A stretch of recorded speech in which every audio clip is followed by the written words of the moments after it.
Bueno, muchas gracias por estar aquí. Y yo también quisiera saludar a una persona, hijo del padre de la democracia venezolana, don Rómulo Betancur, el doctor Alfredo Coromir Galman, que se encuentra presente con nosotros.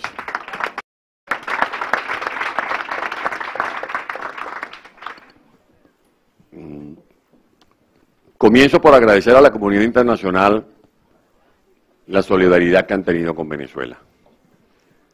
Si en esos momentos de abatimiento, de sufrimiento, hemos recibido una bocanada de aliento, sentido un abrazo, ha sido por el respaldo de la comunidad internacional. Hombres y mujeres de todas partes del mundo que han ingresado en los distintos parlamentos y otros que se han atrevido a ir a Venezuela. Albert Rivera, que estuvo a las puertas de mi residencia y pudo constatar, mirar cómo una veintena de hombres armados le impidieron el acceso para visitar a un perseguido político, para visitar a un preso político. El presidente Pastrana ayer a Maduro no contabas con la astucia de alguien que no huyó. Yo repito lo que he venido diciendo, los secuestrados no huyen, se liberan. Yo estaba secuestrado por la narcotiranía de Nicolás Maduro y mi liberación es una ofrenda al sacrificio de 30 millones de venezolanos que se secuestrados, prisioneros de un régimen autoritario como este, de que nos vamos a liberar, Dios mediante, muy pronto en nuestro país. He venido a España porque, como lo dijo el presidente Rajoy el pasado sábado, en un generoso acto de recibirme, gesto que no solamente fue para conmigo y con mi esposa, mi compañera inseparable, sino que sentí el gesto de un gallego cuyo padre vivió en Venezuela, de parte de esa oleada migrante que fueron al país en los momentos más difíciles de España y que, como me lo dijera en un sector llamado La Candelaria, en Caracas, un gallego, Venezuela no me ha regalado nada, pero me ha dado oportunidades. Pues bien, nosotros no venimos aquí a ser protagonistas de un exilio dorado, venimos a trabajar. Prepárate, Maduro, porque ahora es que vas a escuchar roncar los motores del exilio venezolano que van a organizarse en todo el mundo para hacer sentir la verdad. Esa verdad que se puso de manifiesto el pasado lunes, cuando el embajador Diego Barria, bajo la fórmula que lleva su nombre en la ONU, se organizó una reunión del Consejo de Seguridad, donde participaron, entre otros, embajadores de Estados Unidos, de Italia, por citar solo algunos, y allí, con documentos en la mano, se demostró nuevamente que el gobierno de Venezuela está coludido con el narcotráfico, que tenemos una narcotiranía, que Venezuela le han convertido ya no en un país petrolero porque quebraron PDVSA, sino en un país de narcotraficantes, que en Venezuela se han cometido crímenes de lesa humanidad, como lo expuso elocuentemente el doctor Luis Almagro, calificando esos asesinatos como asesinatos seriales. Y no me refiero nada más a los 130 muertos que hubo este año entre el mes de abril y el mes de julio, simplemente por manifestar, por reclamar una salida electoral que nos fue arrebatada, que nos fue truncada. Me refiero a los niños que hoy están muriendo de desnutrición. Más de 300.000 niños desnutridos en Venezuela. Y esos son crímenes de lesa humanidad, porque no hay justificación que en un país inmensamente rico como el nuestro, que está pagando en estos últimos 4 años más de 72.000 millones de dólares por concepto de servicio de la deuda pública, existan personas que mueren porque no hay alimentación. De los 30 millones de venezolanos, solamente 4 millones pueden comer 2 veces al día.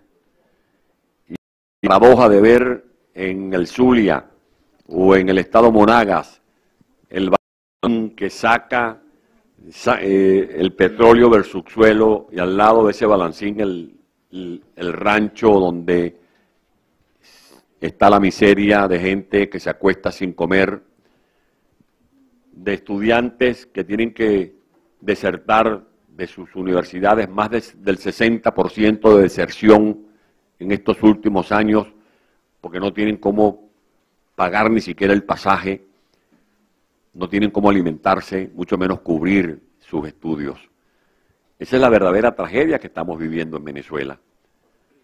Y esa es la realidad que nos obliga a organizarnos para luchar desde el exilio. Yo quisiera decirles que en Venezuela no hemos perdido la esperanza, que en Venezuela el gobierno nos ha robado nuestras reservas, nos está robando nuestro petróleo, si no se lo roban, lo regalan, pero no nos van a saquear el alma, no nos van a saquear el espíritu. Y cuando decidí liberarme, lo hice convencido de que ya había sido suficiente el testimonio de lucha dentro de Venezuela y que puedo serle más útil al país en el exilio. No me siento libre porque tengo aquí un peso muy grande. Y como lo dijo una vez el gran poeta venezolano Andrés Luis Blanco, con las conciencias no se juegan y los ideales no se pactan. Y ese peso muy grande, como se lo comentaba hoy muy tempranito a Mixi, conversando antes de iniciar la jornada de trabajo, es que no puedo dejar de pensar en los presos políticos. Yo no voy a sentirme libre hasta que no me entere que hayan salido de las cárceles todos los presos políticos, que dejen de perseguir a los medios de comunicación, que retorne Miguel Enrique con Antonieta a dirigir uno de los periódicos más históricos de Venezuela, como es el diario El Nacional, que se vuelvan a abrir las emisoras de radio, que se vuelvan a abrir las fábricas, las empresas, y que esta diáspora que se está preparando en todas partes del mundo, que está adquiriendo conocimientos en todas partes del mundo, regrese para iniciar el proceso de transformación de la economía venezolana, de recuperación de la infraestructura venezolana, porque este exilio no se va a limitar, es lo que quiero decir. Ya basta de que los que estamos en el exilio, los que han estado en el exilio, simplemente los llamemos cuando haya que votar. No, este exilio, más que votar, va a luchar, va a organizarse, vamos a recorrer el mundo y lo vamos a hacer sin tregua.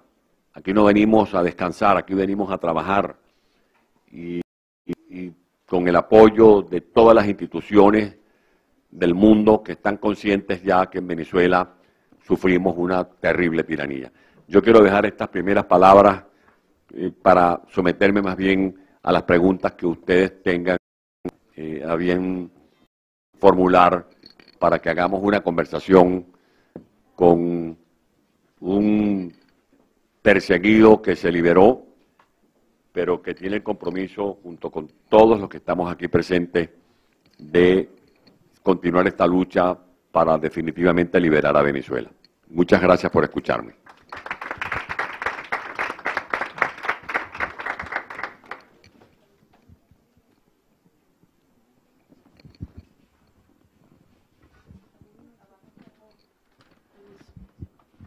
A ver, vamos a dar la ronda de preguntas.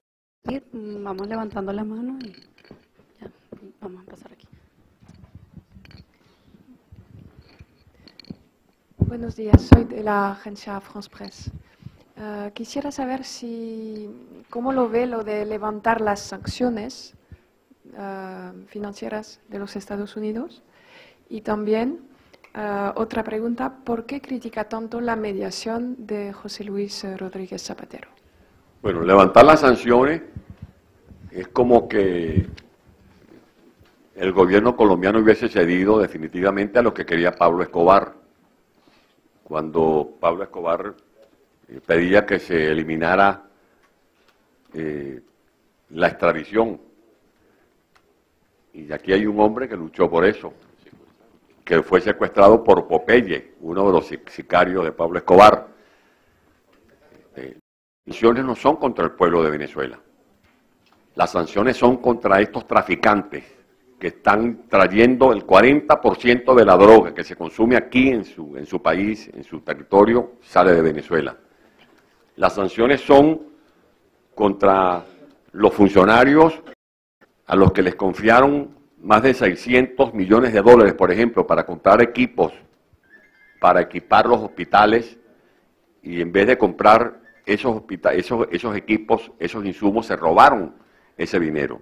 Las sanciones son para los miembros de la camarilla de Nicolás Maduro, que recibieron en los últimos años, para no sacar toda la cuenta, más de 25.000 millones de dólares a través de Cadivi para comprar alimentos, entre otras cosas, y los dejaron podrir en los contenedores mientras que la gente está pasando hambre.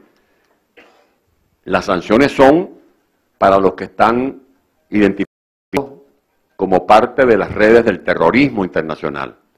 Las sanciones son para los que han violado los derechos humanos.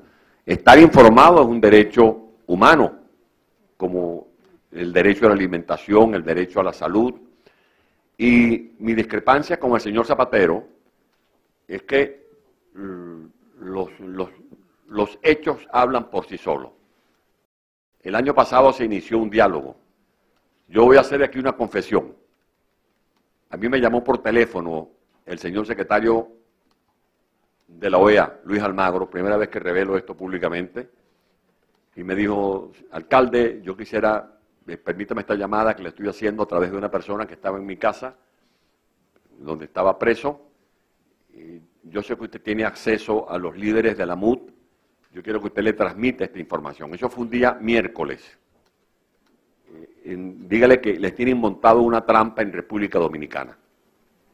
Y esa trampa persigue 4 objetivos. El primer objetivo es que afloren, voy a usar palabras textuales, que afloren diferencias entre ustedes, entre la unidad. El segundo objetivo es boicotear mi informe, o sea, el señor Almagro tenía previsto presentar la semana siguiente su informe ante la OEA. El tercer objetivo es que Maduro gane tiempo, y ciertamente ganó tiempo. El año 2016, lo que está ya corriendo de 2017, y el cuarto objetivo es que quieren comprometerlos a ustedes con un plan económico que está elaborando el expresidente Leonel Fernández con algunos asesores económicos. Pues bien, la profecía se cumplió. Yo le mandé esa información a algunos miembros de la MUD, y cuál es mi sorpresa, que al día sábado me entero de que estaban reunidos en República Dominicana. Ahora, yo le pregunto a usted, cuando Mandela se reunió con de Klerk, una de las primeras condiciones que puso Mandela: me siento si liberan a los presos políticos, me siento si permiten que regresen los exiliados. Cuando Santiago Carrillo se reunió con el rey, o cuando Felipe González se reunía con Mario Suárez, y los que aquí llegaron a suscribir los pactos de la Moncloa participaron en una operación ganar-ganar, donde todos los que entraban a la sala de reuniones salían con algo debajo del brazo. Es que nosotros hemos salido con las manos vacías. Desde que el señor Zapatero se incorporó a este diálogo, ha habido más presos políticos. ¿Y sabe lo que han hecho? La figura de la puerta giratoria, que antes que se inicie el diálogo meten 20 presos para liberar después 10, y después que liberan 10, entonces detienen a 30 más. Y durante la gestión de ese diálogo lo que hubo este año fue 130 muertos.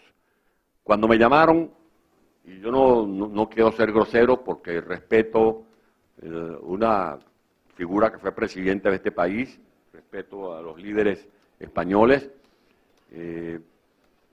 cuando me llamaron que el señor Zapatero quería visitarme, le dije que ya era muy tarde, que yo prefería más bien que fuera a llevarle unas flores a las tumbas de los 130 muertes, que él ha podido evitar si se hubiese dado el referéndum revocatorio, porque una de las cosas que ocurrió el año pasado es que nos robaron el referéndum revocatorio. Se ha querido comparar, alguien que ha querido comparar a la lucha nuestra con la FARC. Nosotros no somos movimiento guerrillero. Cuando dicen, bueno, que fíjense que la FARC duró tantos años dialogando, nosotros no tenemos fusiles. Yo fui alcalde con votos, 3 veces elegido alcalde con votos. Y puede narrarles Miguel Enrique o Tamara todas las peripecias que sufrimos. Pero es que las elecciones competitivas se acabaron en diciembre del 2015, cuando este gobierno se dio cuenta que aún con todas las vagabunderías y las trampas que llevan adelante desde el Consejo Nacional Electoral, los podíamos derrotar. Por eso hicieron ese gran fraude del 30 de julio, eligiendo una constituyente fraudulenta y también inconstitucional.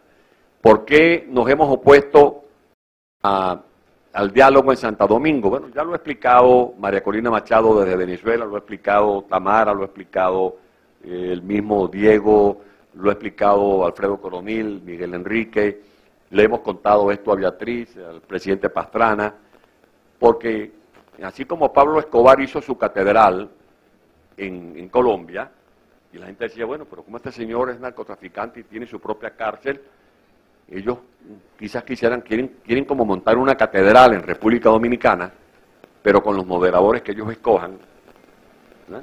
Escogieron el presidente Samper, escogieron el presidente Zapatero, y yo pregunto, ¿y por qué Zapatero y no Felipe González, por ejemplo? ¿Por qué Samper y no el presidente Pastrana? ¿Por qué excluir a la OEA? A la OEA a la que acudió el gobierno de Chávez cuando ocurrió el problema en Honduras con el presidente Zelaya. Es que de ese diálogo no hemos sacado sino millones. Y como lo dijo el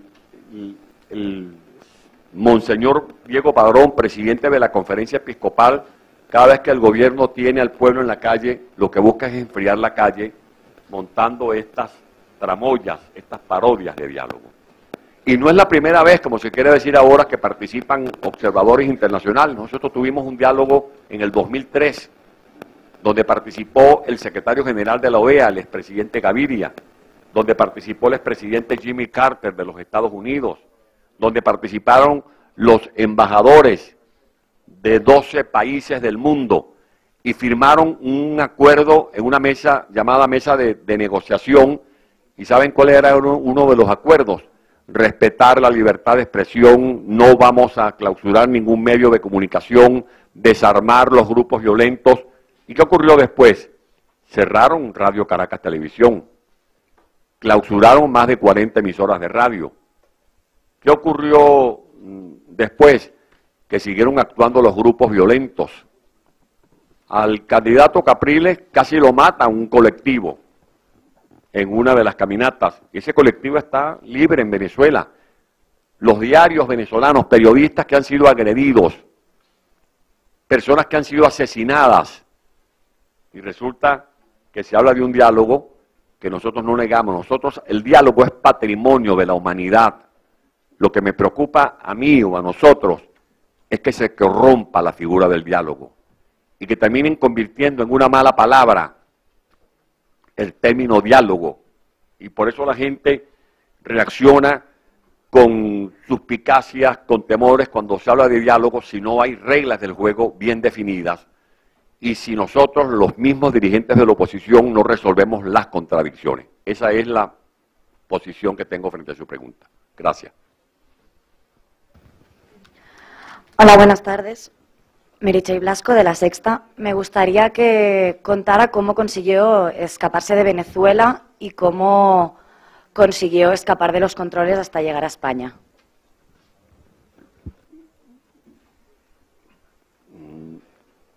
Me liberé, como dice la canción. Ya había sido suficiente el testimonio nuestro de haber sufrido este carcelazo. Hago una anécdota. Aquí está Mixi, que es mi esposa. Discutimos mucho porque algunas personas que tenían información del gobierno nos habían advertido que me iban a hacer preso por haber firmado el documento que denominamos documento para la transición. Es como que si aquí a Albert Rivera, por los documentos que ha hecho Ciudadanos, donde hace cuestionamientos al gobierno del presidente Rajoy, y lo metieran preso, o como que si a la alcaldesa de Madrid, a la señora Carmena, la detuvieran porque firme un documento donde diga que aquí hay problemas, que aquí hay problemas de inseguridad, problemas de corrupción, etcétera, etcétera. Bueno, por eso decidí, y Missy no quería que me entregara. Yo le decía, amor, tengo un compromiso moral con el país. Yo no soy simplemente Antonio Ledesma, no soy simplemente un ciudadano, soy el alcalde metropolitano de Caracas elegido por más de 800.000 votos, y el país está en una lucha, y sería, en mi caso, un gesto que pudiera desmoralizar a la ciudadanía que está luchando. Hasta que llegó un momento en que estudié este caso y planificamos muy bien. Esto se planificó, esto no fue una improvisación, consciente que me estaba jugando la vida, y no solamente cuando iba recorriendo esos 1.200 kilómetros de día y de noche pensaba en mi pellejo, sino que pensaba en mi país y en los venezolanos que han sufrido tantas desilusiones en los últimos meses, y me decía a mí mismo, caramba, si me agarran, el gobierno me va a colocar como un trofeo, me va a exhibir como un trofeo para desmoralizar a la gente.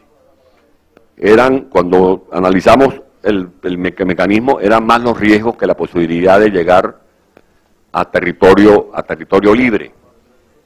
Y Albert, que estuvo en mi casa, vio que hay por lo menos, cuando a veces habían 26, otras veces 20 funcionarios. 2 patrullas de la Policía Nacional en la parte exterior, con 3 funcionarios cada uno. En la parte interna, las patrullas del SEBIN o una tanqueta. Cuando fue Albert, llevaron tanqueta, como que se iba a llegar Robocop. Y luego, funcionarios en el sótano, en el semisótano, en el sótano, perdón, porque mi edificio tiene semisótano y sótano. Ellos me ingresaban cuando me llevaron me trajeron de la operación de la clínica, y cuando me llevaron a la única audiencia me sacaron por el sótano. Entonces ellos se hicieron la idea de que la salida mía era por el sótano y la vigilancia de la patrulla estaba colocada en el sótano, más funcionarios en la parte del parque del condominio, porque es un conjunto residencial donde tenemos viviendo mi familia más de 34 años. Estudiamos los hábitos de los funcionarios, cuál era el momento más adecuado. A mí me hacían una fotografía todos los días, y la fotografía tenía que ser con un periódico, el periódico del día, era algo como humillante. Debo decir que mantuve el consejo mandeliano, que me leí de los libros de Mandela, Camino a la Libertad. Ahí hubo para mí un consejo mandeliano que es: no pelees con tus custodios, trata de tener relaciones con los que te cuidan, con los que te hacer el favor directamente, porque hablar con los ministros y con los grandes jefes eso va a ser difícil. No te líes con los custodios, es el consejo mandeliano. Y debo decir que de parte y parte hubo siempre respeto. Me llamaban alcalde, señor alcalde, la foto, disculpe ya.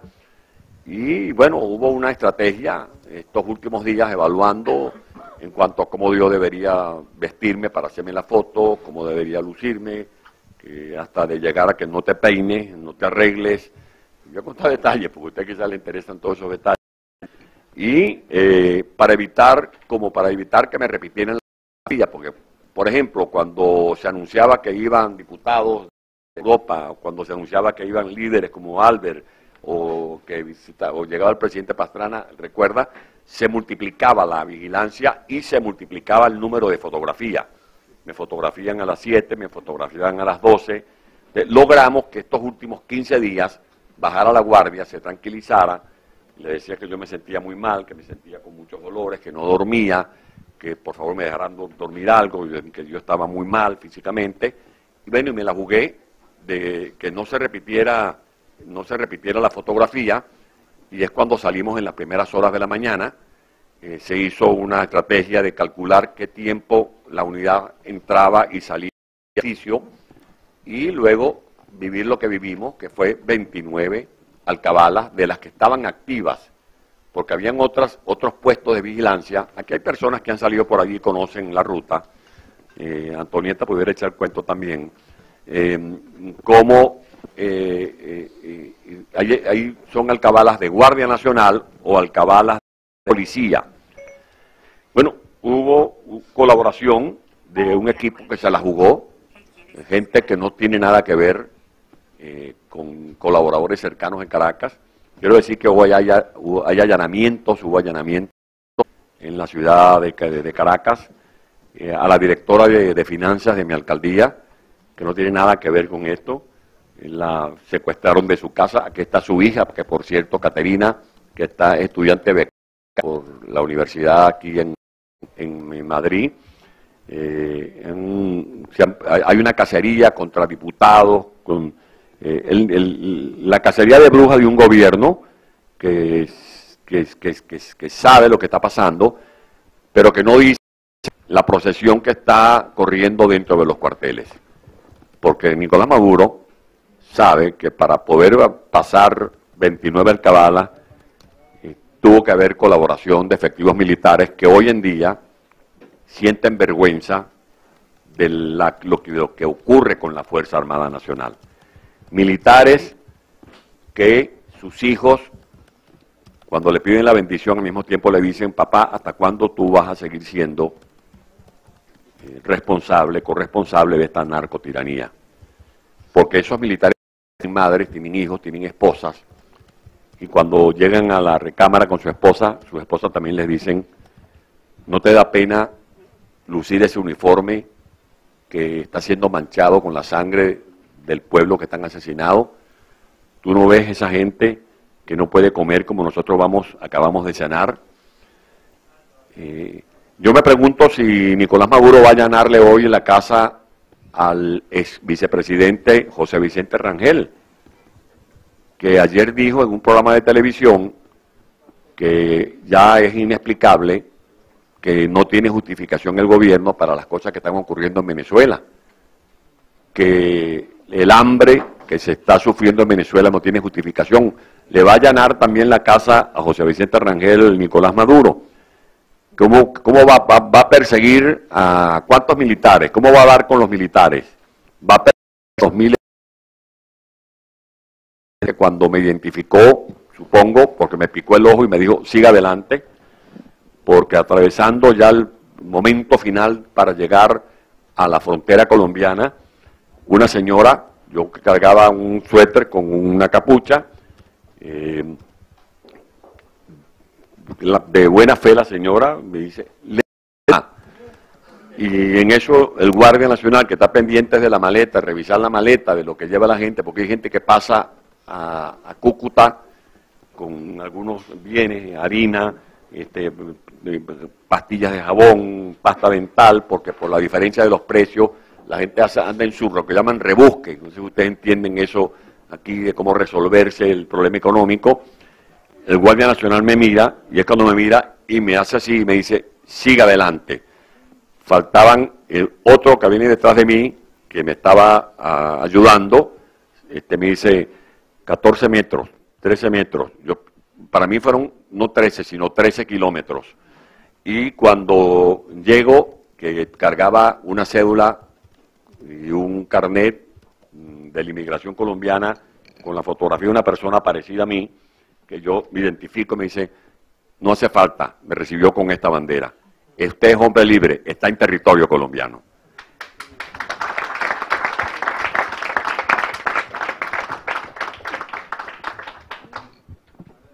Sí, alcalde, ¿qué tal? Soy Íñigo Aduriz de Cambio 16. Quería preguntarle, ha comentado que sí recibió ayuda de algunos militares venezolanos. Quería saber si también ha recibido ayuda por parte de los estados de Colombia y de España. Eso en primer lugar. Y en segundo lugar quería saber qué credibilidad le da usted a esas acusaciones que apuntan a que hackers venezolanos han podido intervenir en la crisis catalana. Gracias. Bueno, voy por la última. Me preguntaban a un periodista ayer que qué parecido había entre el exilio del señor Puigdemont con el mío. Una cosa muy distinta. El señor Puigdemont ha intentado dividir a España. Yo me liberé porque quiero ayudar a unir a Venezuela, que es una cosa muy distinta. En segundo lugar, de un gobierno que es capaz de estar metido con el narcotráfico, el terrorismo, se puede esperar cualquier cosa. ¿Pudiera usted dudar en Cambio 16 que tienen sus manos metidas en las teclas para todas estas operaciones? Usted me ha preguntado la ayuda del señor Rajoy. El señor Rajoy me ha recibido, pero el señor Rajoy ni me paga el hotel, ni me paga el pasaje, ni me financia, como sí hace el gobierno de Chávez y Maduro, con estos que prometen asaltar el cielo, con estos que encarnan este populismo fatídico, con estos que les prometen a España el socialismo del siglo XXI. Dios libre a España de esa tragedia.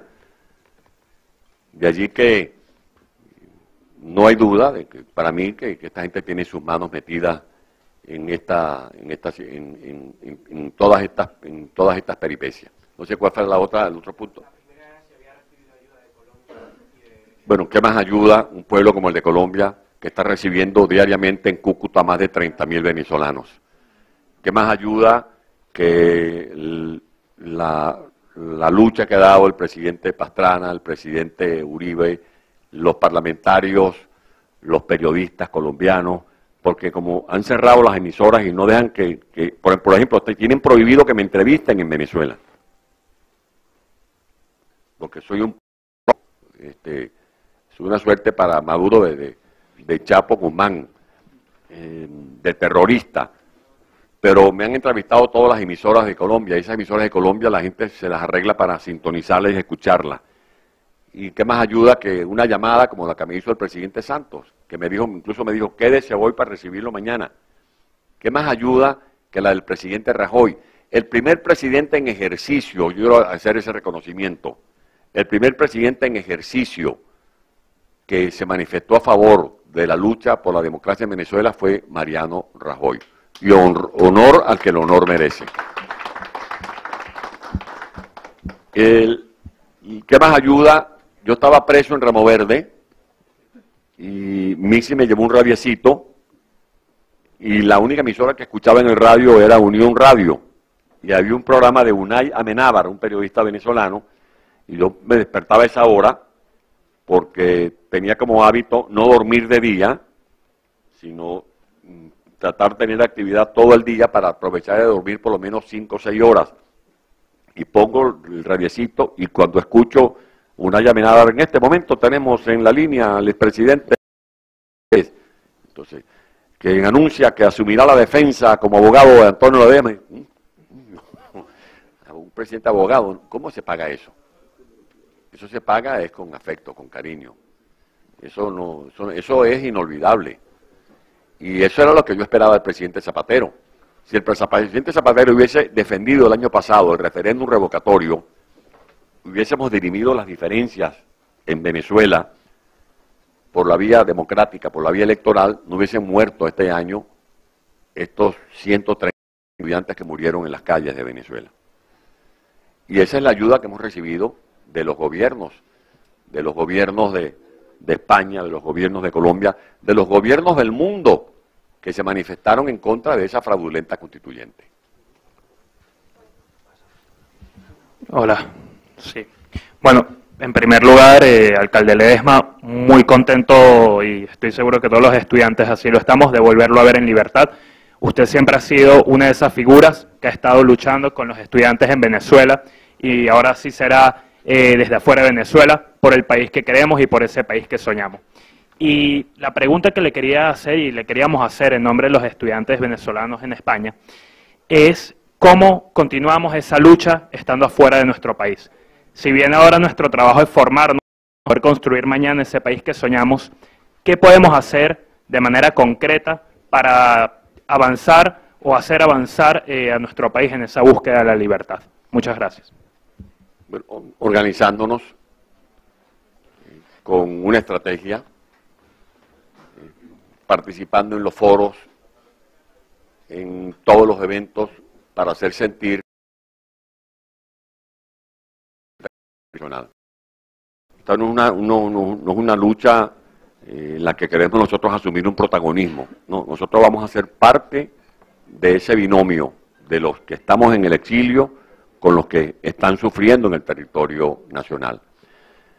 Preparando los planes para que, así como el general Páez dijo en una de esas gloriosas batallas, vuelvan cara, desde Venezuela nos van a gritar, vuelvan, y vuelvan cara va a significar regresar a Venezuela para que ustedes, los jóvenes que se están preparando, los venezolanos que están ahorita formándose, yo llamo el plan de becas autofinanciado, porque están financiando sus propias experiencias, cuando retornemos a Venezuela, vamos a demostrar que sí es posible recuperar a Venezuela, y que Venezuela, yo no digo que es el país más bonito del mundo, que sí lo es, pero que tiene recursos humanos, que es la verdadera riqueza de Venezuela, pero también recursos naturales que bien administrados vamos a poder sacar de la miseria.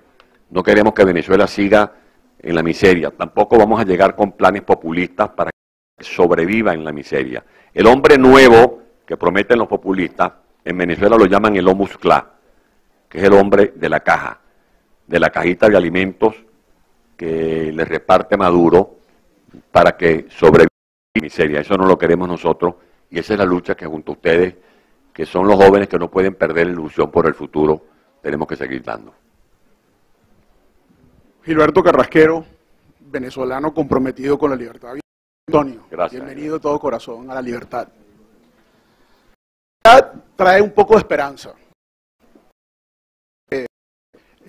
Lo peor de lo que está pasando en Venezuela no es que el gobierno narcotraficante y desalmado de Maduro haya secuestrado la esperanza de los venezolanos, sino que tenemos cómplices en la oposición que han sido cómplices a ese secuestro. Tu mención de tu casa convoca la reflexión a esa mood que venía confundida. Y no todos tienen la posición clara que has tenido tú.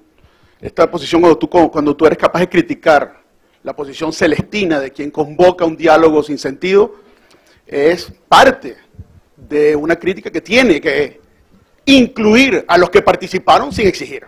Los negociadores son los grandes culpables, no quien convocó la negociación. Entonces yo creo que tenemos que empezar por entender que hay un ciclo terminado de una oposición que fenece y tú representas la esperanza de ese liderazgo político que todavía tenemos que aferrarnos a que tenemos la posibilidad de volver. La pregunta que yo te tengo es la siguiente. Primero, estás en el exilio. ¿Organizarnos para qué? ¿Tú de verdad es posible, como has hablado de Pablo Escobar, tú crees que es posible un Estado en manos de una narcodictadura de Pablo Escobar? ¿Tú crees que es posible que entreguen? ¿Tú crees que es posible seguir en la lucha democrática? La claridad que hay en el mundo internacional de que esto es una dictadura ya está. Eso está. La lucha es por otras cosas. Diego estuvo la semana pasada en las Naciones Unidas dejando en claro que estamos ante una dictadura que requiere pasos más contundentes. El trabajo de la comunidad internacional tiene que ser el de una intervención militar, no hay otra cosa. Nosotros somos capaces de ir otra vez a participar en una elección en Venezuela. Lo único que estamos haciendo es cohonestando y legitimando un régimen. Presidente Pastrana tuvo una intervención por Twitter donde decía, no es posible que se vayan a medir. O sea, no puede ser que todo el mundo afuera esté más claro que los que supuestamente liderizan la situación en Venezuela. Entonces, ¿organizarnos para qué? Mira que yo tengo 3 años sin hablar, así que... Pero esa es la pregunta, ¿organizarnos para qué? Y está claro que no es con la MUD y que no es por la buena. Bueno, mira, La intervención militar comenzó con mi fuga. Gracias a esos guardias nacionales, gracias a quienes de una u otra forma cooperaron. Porque no tuve ningún contacto, ni tengo nombres de quienes, ni sé quiénes son, pero cooperaron. Dos, a mí, cuando estuve aquí después de la huelga de hambre que hice, el presidente Felipe González me dio dos consejos. Primero, caractericen bien con quién están luchando. Y usó una frase que no se me olvidó: ustedes tienen al frente del gobierno a un caudillo con una manguera de petróleo en la mano. Entonces, estábamos luchando con un gobierno que recibió los recursos más ingentes de la historia republicana. Y en segundo lugar, únanse. Únanse. Lo mismo el consejo del presidente Pastrana y de los 37 como Tuto, Chinchilla, Rodríguez, Tuto Quiroga, por ejemplo, luchar por la unidad. Y el sábado, le comentaba eso a Albert, me hice testigo porque me acompañó, participó en esa conversación con el presidente Rajoy, que fue hora y media. Me dijo, mire, ustedes tienen que unirse. Fíjense el caso de aquí tenemos diferencias. Este último suceso hubo diferencias, pero fíjense que la gente del PSOE y Albert Rivera, cuando se trata de un problema de Estado, cuando se trata de un propósito de defender a España, coincidimos. No fue fácil, pero coincidimos. Eso no significa que Albert va a dejar de hacer sus formulaciones o que el PSOE va a arriar sus banderas oposicionistas. Entonces necesitamos no maltratarnos en la oposición. Nada ganamos descalificándonos unos a otros. El pueblo no quiere una unidad trastocada en una lavadora de trapos sucios. El pueblo quiere que nosotros nos respetemos. Yo no quiero presentar un Mesías, yo soy uno más. Venezuela va a necesitar de todo el liderazgo político porque la reconstrucción de Venezuela va a ser muy exigente y tendremos que hacer un esfuerzo titánico. Pero sí tenemos que hacer una autocrítica. Tenemos que resolver algunas contradicciones. Tenemos que despejar las incoherencias, porque si nosotros no somos, no vamos a estar en capacidad de conducir al pueblo. Hemos logrado muchas victorias. Lamentablemente, esas victorias nosotros mismos las hemos convertido en derrotas. Y el gobierno se ha aprovechado en un caso de la oposición y los errores o de las indefiniciones y condiciones de la oposición. Por ejemplo, se está planteando este diálogo en Santo Domingo. Nosotros hemos dicho, ¿cómo vamos a ir a dialogar si primero no hemos resuelto nuestras contradicciones? Si nosotros vamos a dialogar y el gobierno se cerciora, estos no están de acuerdo, se aprovecha de nuestras debilidades. Y en la oposición hay contradicciones. Hay quienes dicen, por ejemplo, en la oposición que no hubo fraude. Mientras que nosotros podemos demostrar que hubo un escandaloso fraude en Venezuela. Que el Consejo Nacional Electoral es un aparato a servicio del continuismo gubernamental. En la oposición hay personas que hablan que en Venezuela hay una precariedad democrática.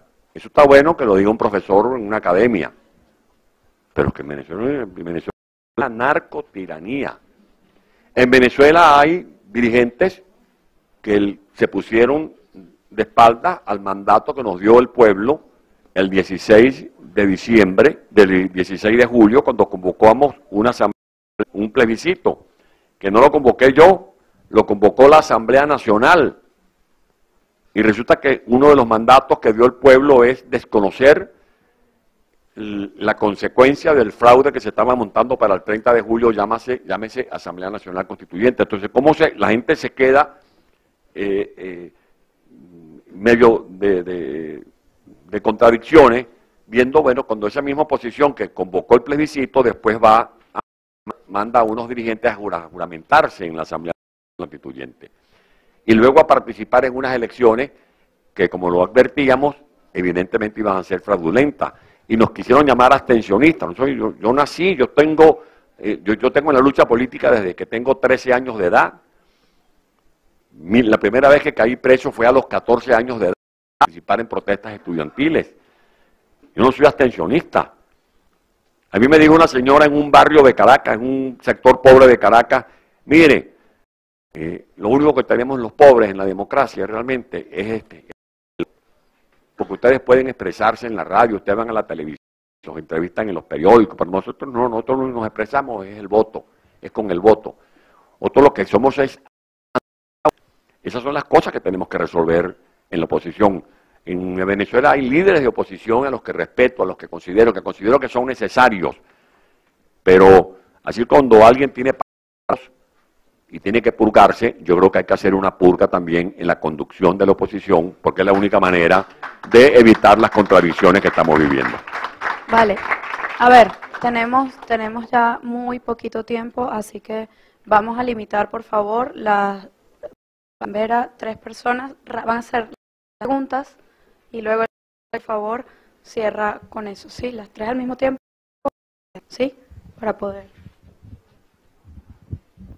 Saludos, Vera Cataño en español. Yo le quería preguntar si nos puede contar un poco su agenda prevista para los próximos días, si tiene pensado establecer contactos con otros miembros de la Unión Europea, esto por un lado, y luego también saber qué medidas concretas espera de España, pero también de la Unión Europea respecto a Venezuela, más allá de las palabras o los discursos. Gracias. Sí, vamos a continuar con una agenda por varias partes del mundo. No es una agenda individualista, sino con todo un equipo, porque tenemos una diáspora, que por cierto, veo a Tomás Páez, hizo un libro que recomiendo, después me das algo para pagar los viajes, que se llama La diáspora venezolana, pero con una agenda definida. Por ejemplo, vamos a crear la figura de los anfitriones del exilio. Si vamos a ir a Canarias, vamos a ir a Galicia y de repente no es necesario llegar a un hotel, llegamos a la casa de un exiliado y volver a familiarizar la lucha.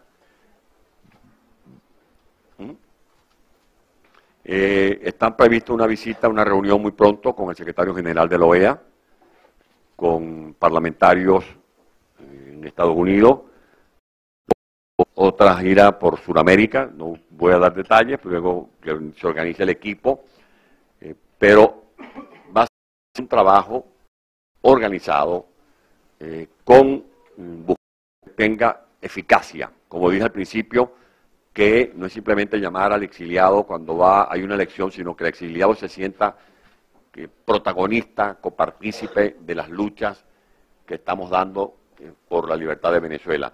Porque hay quienes han querido, se fue, muy fácil, te fuiste. No, hay gente que se fue de Venezuela porque la amenazaron de muerte, porque le quitaron su fábrica.